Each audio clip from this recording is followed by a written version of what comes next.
Agissons ensemble pour une société plus juste. L'association APF France Handicap présente Sud Radio, les changements à la une. Les changements à la une. Mathéo Lamblot avec un taux d'emploi des personnes en situation de handicap en 2024 en hausse. Oui, surprenant.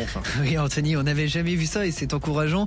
Le taux d'emploi des personnes en situation de handicap a grimpé à 5,93% en 2024.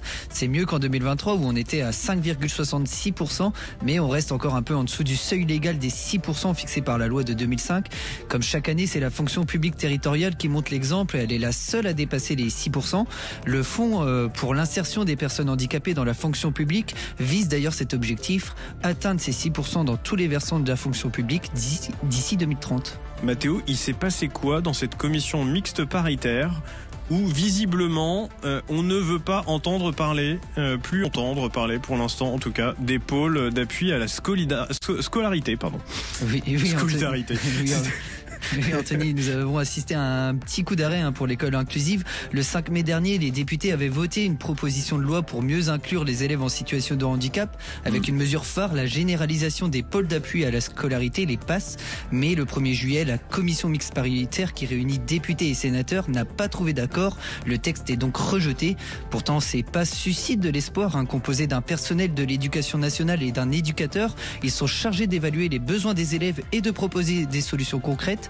Des expérimentations qui étaient jugées prometteuses par la ministre déléguée au handicap Charlotte Parmentier-Lecocq. Elles avaient été lancées à la rentrée 2024 dans 4 départements, l'Aisne, la Côte-d'Or, l'Eure-et-Loir et le Var.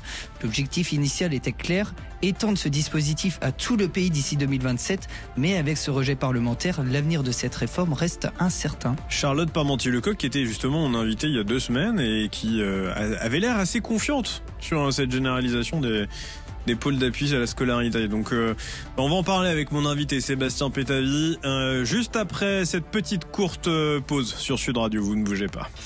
Agissons ensemble pour une société plus juste. L'association APF France Handicap vous a présenté Sud Radio, les changements à la une.